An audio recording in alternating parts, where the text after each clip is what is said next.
5th and 6th, they decided we needed to go to a private school. Not me. Liz was so smart, and they didn't want to put her in public school and ruin her. So they looked for a private school, and they found a private school. And they said, well, the second kid is half. And they thought, well, we should send Paul, he's a boy. And then they said, the third child's free. Ta-da! And so I was the bonus child. It was not my favorite place. It was Westminster Academy, which was a fundamentalist Christian place. I memorized lots of catechisms. That you remember still today. I do. Ask me, who is God? God is a spirit, infinite and eternal. First grade was Nevin, second grade was Christensen, third was Katzner, fourth was Matzner. And then I had fifth in private school with Mrs. Wagner, who was approximately 108 years old and a real witch. At private school. Why was she a witch? She couldn't stand children.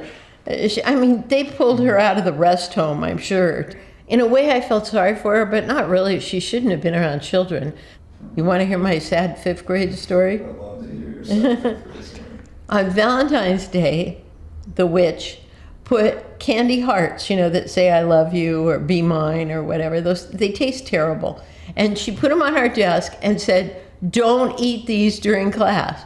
Well, hello, 4th, 5th, and 6th graders, and you put them on your desk during school hours? Dumb. So what did I do? I pouched one. Did you get caught? I got caught, and she sent me in the office for a swat from the principal. You got hit? I did. With what? A paddle. Our PE teachers had paddles. Pull down your trousers, right? No, Okay. I don't have trousers. We were not allowed ever in all my K-12 experience to wear pants. Why? Because that was the rule. Girls wore dresses. Don't you know?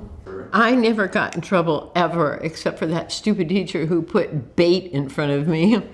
We had vacant lots on either side, which we played in all the time. It was great. You played in vacant lots? Yes, I did. What did you do?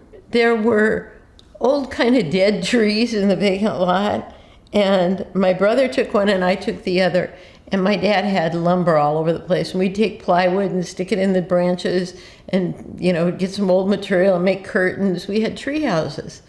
My brother climbed some scraggly tree way up high, probably 20 feet up, and he fell out. The tree was just it wasn't really a tree, it was kind of a overgrown bush. And he fell out and he landed on fencing that was kind of bent over, and it was like he landed on a trampoline, and he's alive today because of that bent over fence. Scared me to death. And we had some strange neighbors, and Mom didn't worry about it. Just don't go in their house. There was a set of apartments on the other side of the vacant lot on one side, and there were a lot of ne'er-do-wells in there.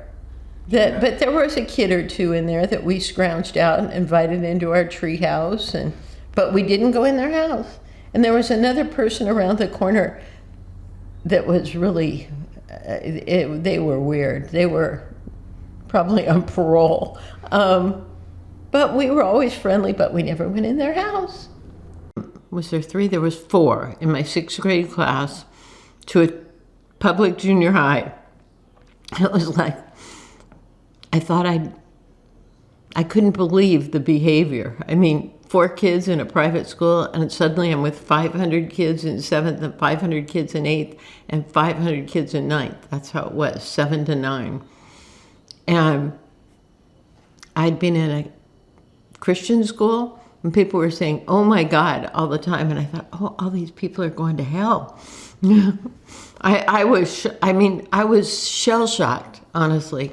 And the word then was bitchin', and everything was bitchin'. I thought, that is not a nice word. Matter of fact, the 7th grade year, I had my friends sign my yearbook, and they would sign things like, I'm bitchin', you're bitchin', everybody's bitchin'. And I took it to my counselor and said, I can't take this yearbook home, I need a new yearbook. They gave me one. I did Girls Athletic Club, which was the intramural, there was no girls' sports. Girls did not do CIF or anything, but we could play intramurals. And so I did GAA, and I still have all of my ribbons and pins and everything from GAA. GAA meaning like a wide variety. What does that mean? Girls Athletic Association. And you would play different sports. We'd play different sports. First time when I was in 7th grade, I'd never seen a basketball hoop. Never. I thought, what is that up there? They expect me to throw a ball up there? And I mean, mine kind of went, I was always the last one chosen, but it was okay with me because my friends, that same circle, they always chose me, and they were all good athletes. I was the least athletic, which, oh, this is really a bummer. The job I had was to plan the daddy-daughter dinner. I did not want to go to any daddy-daughter dinner. That was the last thing on my mind. And I had to plan it and MC it and do everything, decorate for it and all this. And I thought, you guys, you're dead. Did you take to any of the sports? Like, were you a little better at some of them? Not really. Chris was my partner in doubles tennis, and we were winning, and I have no idea why. I got lucky and the ball hit my racket or something. And the PE teacher was not enamored with our group, and we ended up winning the tournament. And she goes, well, we've had some upsets today. I was good at swimming. I could tread water forever. I had no problem with that. I was also good. I was the first member of the monkey club. I could climb the rope to the top of the gym on the first day. I just watched somebody do it, and you use your feet as well as your arms.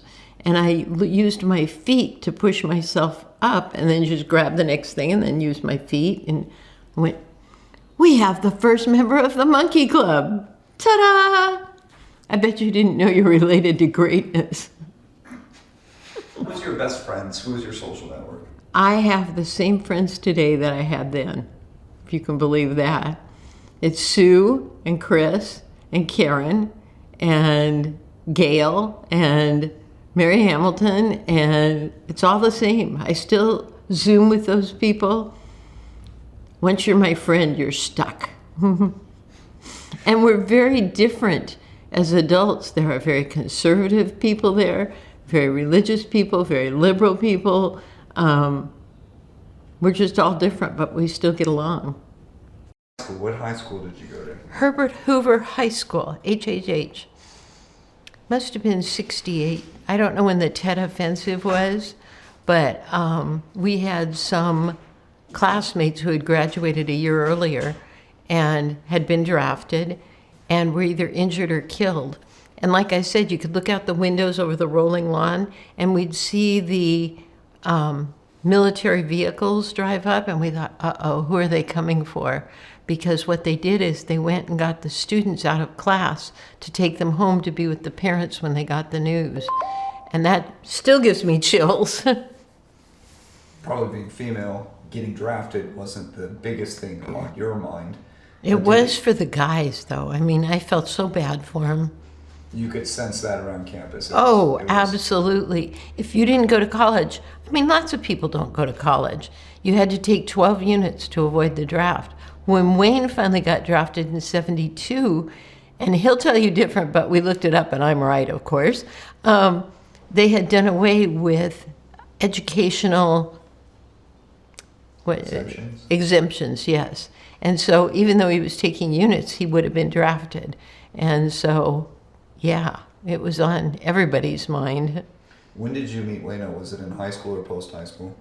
Community college. Again, I graduated high school and I started volunteering at the YMCA doing a junior tri-high Y girls club. What's a junior tri-Y girls club? Junior tri-high Y. It's a group of junior high girls that meet together and do stuff. So you had started with that in middle school? No, I started with that as I graduated. I could be a leader when I was in high school or in college. So I was the leader of the pack. And my pack had lots of fun. Everybody wanted to be in it. But we had fun. We had like a dog wash, and everybody brought their dog, and we had campfire. We did fun stuff, and they liked having fun. I was at the Y doing junior tri-high Y, and he was giving out towels to the men's locker room. That's it. And who talked to who first? Oh, I talked to him. You think he talked to me? He was a dweeb. And finally I thought, oh, this guy's kind of nice. I told him, it's your week to date me. Was that a big enough clue? Where did you guys go on your first date? I think it was a group of us, and we went out into the San Fernando Valley to this place where they said there was a breathing bush. What it was in the median or on the side of the road somewhere, all these big old bushes, and it was a sewer vent. And it went whoosh, whoosh, and we called it the breathing bush. We had a blast. Must have worked. It must have worked. It had a love potion in it. Our first date, we played tennis at Griffith Park. Wait, didn't you just say your first date was visiting Well, that the wasn't bush? really a date. There was a bunch of us there. The problem was I just wanted to rally. He wanted to smash it. I said, let's stop playing tennis. So we sat on the lawn. That's also where he eventually proposed. In Griffith Park. In Griffith Park, on the lawn by the tennis courts. We spent a lot of time, Wacko and I, making lemon pie.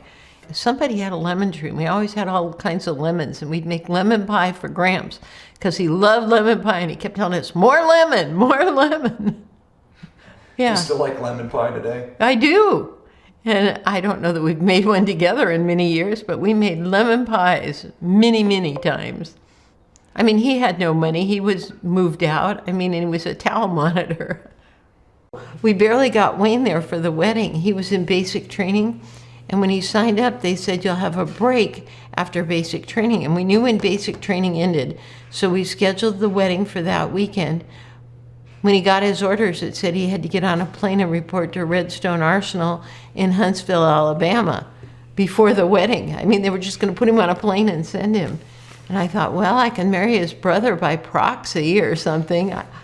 I mean, the invitations were out. The church was reserved. We had the cake and the flowers. I mean, they told him, talk to his commanding officer. His commanding officer said, go see the chaplain. This is a personal problem. He went and saw the chaplain. The chaplain said, can't do anything. Good luck. Bless you, my child. And then my mom and dad played bridge with the U.S. Senator from Glendale. And they called him up, and he got Wayne's orders rescinded through the Pentagon, which pissed off his commanding officer, but he got to come home and get married. Did you have a reception? Yes, we had cake, punch, nuts, and mints. That's what we could afford. And my friend Randy Holst made a tape of music that we liked.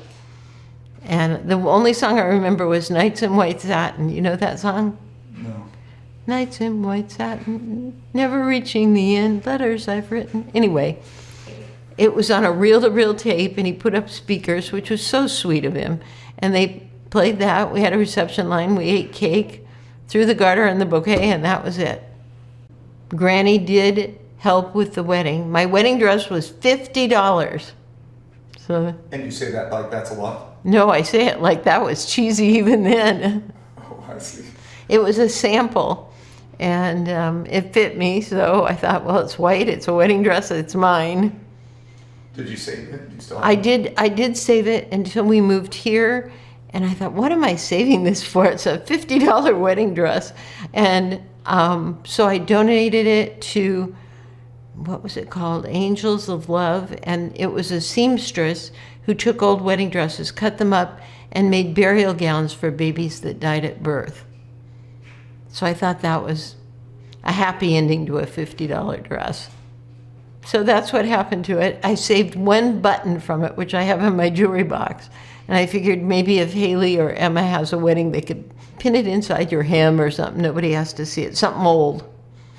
Something new, something borrowed, something blue, yeah. Flew out the next morning to Huntsville, Alabama. That was it. And then we were in this crappy hotel. It was a motel. And we had no car, we're in the middle of a cotton field. There's no Uber, no Lyft, no nothing. And we got somebody somehow to give us a ride into a real estate office. Maybe we called the realtor, I don't know. He showed us apartments. The first one was a 1-bedroom. It was $110 a month. And we said, oh, that's too expensive. And so he goes, well, I have an efficiency. It was $90 a month. And we said, fine. We took it. It was a mess. It was a wreck. Nobody cleaned it in 6 million years. I cleaned it up and we made it through. It was called Cozy Corners with a K. We had a bed and a clock radio, a few clothes, and a minor amount of kitchen stuff. I think I had an electric skillet and a saucepan. So did you find a job to do in Maryland? I did, and I kind of lied. I said, we're here and I don't know how long we're here. I worked for a podiatrist and I was good at it. And I helped with surgeries, taking off bunions and corns and all that. But I had to drive that clunky old car to the next town over, sort of like driving from your house to here. And it rains all the time in the winter and it snows. And this car had tires that shouldn't even be on a bicycle. And the windshield wipers quit working. So I'm going like this on the windshield. I was so unsafe. I wouldn't let anybody I know do what I did. And got there and worked and got money. And then at the end, I had to tell them I quit, and they were pissed off. And you knew that you were going to be there for only a few months. Correct, but I didn't tell them that. I said, it's military, you never know. You knew. Whatever. Loaded up the piece of crap POS car, and then we had to drive to Clarksville, Tennessee. So Maryland to Tennessee. Halfway there, some terrible noise, really loud. Bam, bam, bam, every time. We pulled up in Clarksville, and it stopped short, never to go again. It was dead. It was the some sort of a wheel that connects the engine to the wheels or something. And we never turned it off the whole way, because if we did, we were afraid it wouldn't go. And we were right. DOA, dead on arrival. The 101st had just come back. He was going to be assigned to the 101st Airborne. It had just come back from Vietnam. This is 73. And everything was rented. We found the crappiest trailer I've ever seen. Had roaches running out of the cabinets and everything. But we could rent it, and it was someplace to stay. Meanwhile, we had to buy a car. I had the $3,000. We bought it. It was called a Datsun, which is Nissan, green Nissan, and it had a camper shell. We slept in the camper shell for months until we could clean out the roaches, and there was dog poop on the floor. It was horrible, horrible, horrible, horrible. Cleaned it up actually pretty good, because I'm Susie Spotless. Complained to the military because I kept getting sick and throwing up. They were draining sewage into a ditch, and it was leaching into the water line. So the water we were drinking was contaminated. It was bad. So the military condemned it, but we had friends in another nicer neighborhood that was a trailer park. Beautiful trailer. They go, you want to rent it? We went, yes. And we just moved out. And that's where I got my degree, because if you were military, they gave you in-state rates, and I finished my last year there.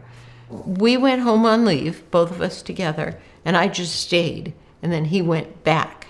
And he left the car there, which was the green truck, for me, because he could go on a military flight back, because he was the GI.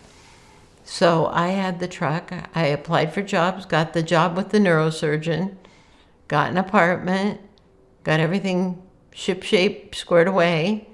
And he could also live in the barracks during that time. We didn't have to pay rent on the trailer, which was, $120 or something. Wayne wasn't working. He was on the GI Bill, and he paid for his school on the GI Bill.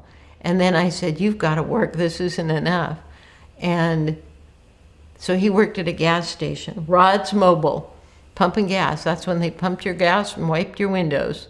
And he worked at Rod's Mobile on the weekends, and I worked 40 hours a week.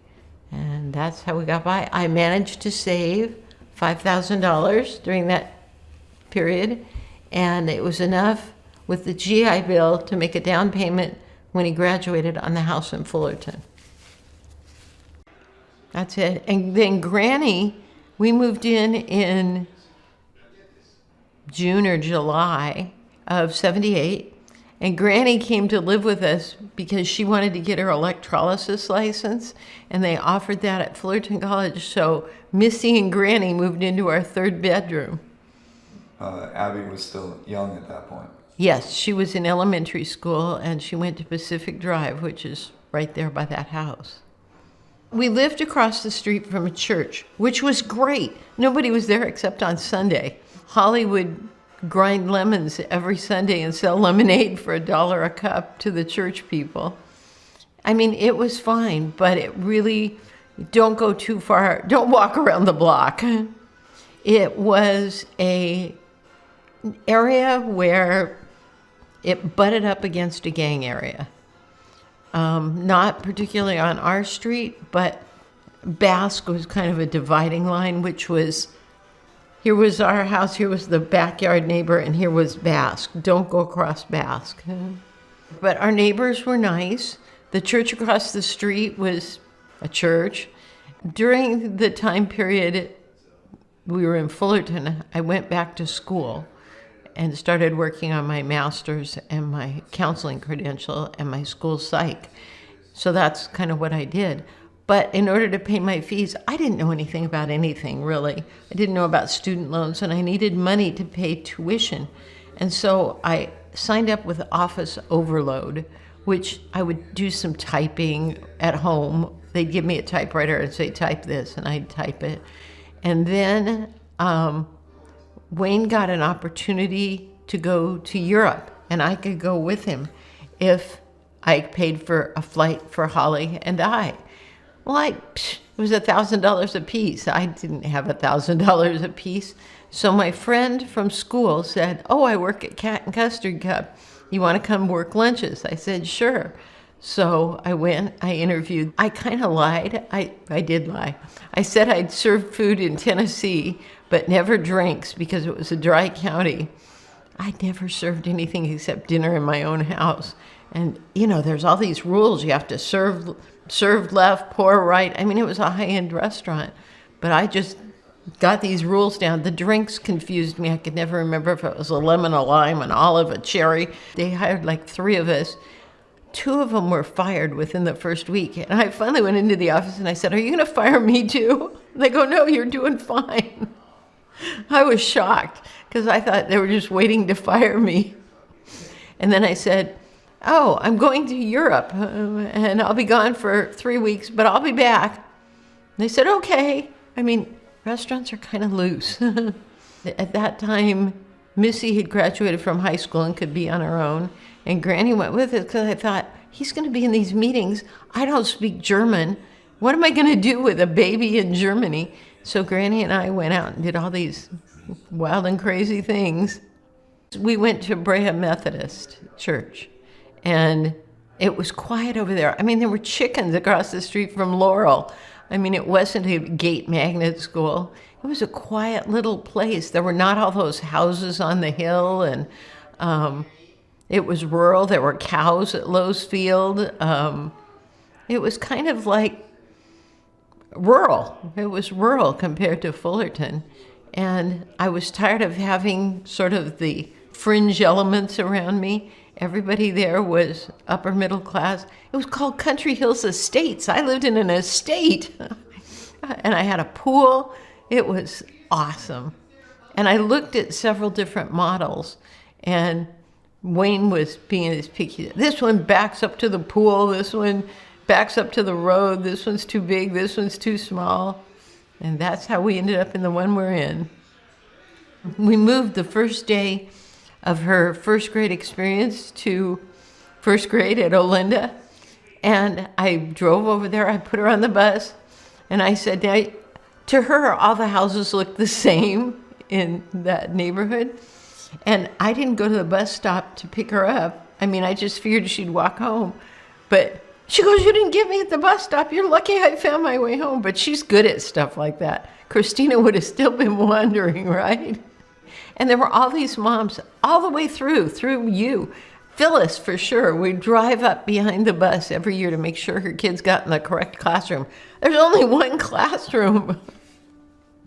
And I'd taken Holly up there, and she'd seen the school, and she knew which her classroom was, but coming home, she was not happy with me. Well, you went over and would play with Matt and Pat, but Denise was pregnant with Nathaniel shortly thereafter, and he hadn't arrived on the scene yet. That was kind of built-in playmates. That was who you played with, and there were plenty of moms to talk to. We could go up to the pool, and you guys could swim, and I could play cards or a board game, there was always a mom to talk to. I loved it. They finally had to open a daycare. They finally realized that parents that lived in Country Hills needed daycare, and they opened one at Olinda for just a tiny bit of time, and then they figured it wasn't worth it for the amount of kids, so they would bus you down to Country Hills, which made it easier to pick you up. You would not go in 6th grade. "I'm too old for daycare. I'm not..." So Holly agreed to watch you if you'd cooperate. I was a little nervous because you wanted to do what you wanted to do when you wanted to do it. The one time it scared me is the water heater broke and it flooded into the family room. And here were you and Holly sitting in a family room that was loaded with water with the TV on. I thought, oh my gosh, they could have died. I mean, you guys didn't really realize what was going on. And you're alive, and it's a miracle. I'm glad you're here.